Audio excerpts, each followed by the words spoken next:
Bonjour à tous, je me présente encore, je suis Monsieur Konesekou. Pour les personnes qui ne me connaîtraient pas, je suis l'inventeur d'une technique qui permet de se débarrasser complètement, totalement et pour toujours des problèmes de bégaiement. Et, comme vous pouvez le constater, je suis africain et ici en Afrique, il nous est souvent demandé de se lever tôt le matin, en fait, juste pour éviter de bégayer ou encore de boire dans des coquillages d'escargot ou encore il y a des fois, et quand je bégayais encore très fort, on m'a demandé, n'est-ce pas, de ramasser les restes de nourriture laissés par des personnes et de le manger et que comme ça allait atténuer, n'est-ce pas, l'handicap. En fait, tout ça, je l'ai fait, je l'ai essayé, ça n'a pas changé quoi que ce soit. Donc, avec certaines expériences, avec certaines choses que j'avais lues dans des bouquins, avec aussi certaines choses que j'avais lues sur Internet, en fait, j'ai moi-même essayé, n'est-ce pas, de monter, en fait, de toutes pièces, une technique. Évidemment, après plusieurs expériences et qui, grâce à Dieu, aujourd'hui, en tout cas, porte de bons fruits. Il y a beaucoup de personnes qui sont venues à moi assez sceptiques parce que elles ont essayé de, en fait, de se débarrasser elles-mêmes de cet handicap. Elles n'ont pas pu.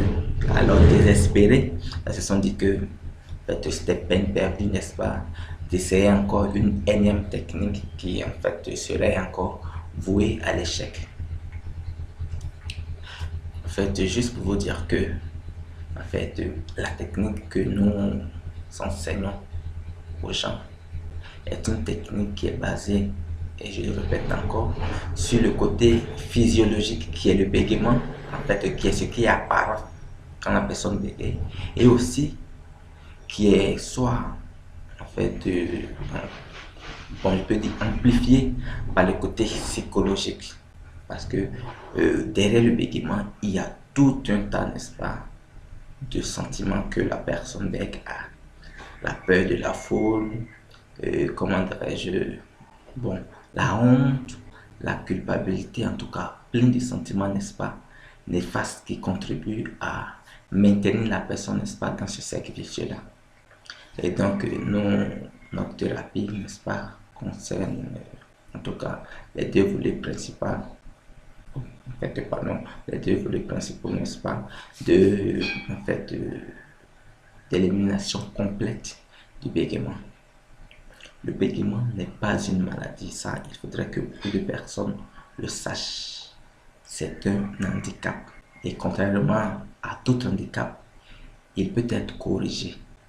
Voilà. Donc, en tout cas, certains thérapeutes se basent exclusivement sur l'aspect physiologique. D'autres, par contre, se basent sur l'aspect psychologique. Et quand on le fait, on ne fera que travailler à moitié. Voilà, donc jusqu'à présent, toutes les personnes que nous avons reçues sont en tout cas satisfaites. Elles ne sont pas encore pleines pour dire non, bon, en fait, j'essaie la technique, ça ne marche pas. Non, parce que quand nous vous croisons ou quand nous envoyons les vidéos par mail, vous constatez tout de suite que, en tout cas, que la technique fonctionne parce que nous nous arrangeons, n'est-ce pas, à être le plus explicite possible. Voilà. Donc, c'était un peu l'introduction que je voulais faire, juste pour vous dire que le bégaiement n'est pas une fatalité. Voilà, le bégaiement n'est pas une fatalité et que grâce à cette technique, vous allez vous en sortir. Donc, comment dirais-je, en fait, la leçon qui suit sera divisée en 4 grandes étapes. Et d'abord, les voyelles, comment prononcer, parce que les voyelles se prononcent. 2, les consonnes s'articulent. 3, en fait, la gestuelle qui accompagne, n'est-ce pas, la parole. Et 4, le côté psychologique. Voilà. Évidemment, pour ce qui concerne le souffle, Ou en fait, voilà, beaucoup de personnes diront, mais non, mais moi, c'est le souffle qui me fatigue. Je ne sais pas comment respirer avant de parler. Évidemment, ce sont des questions légitimes. Mais sachez que grâce à ces techniques, vous avez, n'est-ce pas, constamment la bouche ouverte parce que il faudrait que, en fait, tous les organes qui entrent en compte, en fait, n'est-ce pas, dans l'émission du son aient une certaine position. Voilà. Selon, en fait, n'est-ce pas, le son que nous voudrons produire.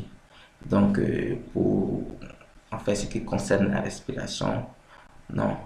Évidemment, on peut inspirer avant de parler, mais là n'est pas important. Si vous vous focalisez sur la respiration, vous allez rater l'essentiel qui est d'articuler et de prononcer. Voilà. En fait, c'est le moteur même, n'est-ce pas, de la technique, l'articulation et en fait la prononciation. Donc sans plus tarder, nous allons commencer avec la prononciation qui concerne les voyelles. Et j'appelle voyelle tout ce qui contient un A, un O, un E, un I, un U. Juste avant, n'est-ce pas, peut-être une consonne. Par exemple, par exemple, sera considéré comme une voyelle. Ou sera considéré comme une voyelle. OA, par exemple. Voilà. Donc, on commence sans plus tarder avec le A. Comment est-ce que le A se prononce? Le A se prononce de la façon la plus naturelle possible. C'est-à-dire que vous ouvrez la bouche grandement. Et encore, voilà, la clé pour les voyelles, c'est que tout se passe au niveau du larynx. Donc, il faudrait que le larynx soit dégagé.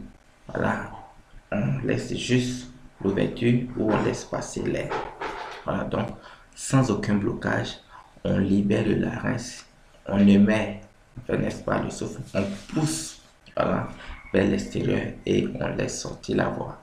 Seulement que c'est la bouche, n'est-ce pas, qui va moduler tous ces sons. Voilà, donc en fonction de l'emplacement de la bouche, vous aurez soit un A, un E, voilà, ainsi de suite. Donc, on commence avec le A. Dans le A, la bouche s'ouvre grandement. A. Mais là, une fois encore, ne bloquez pas la langue.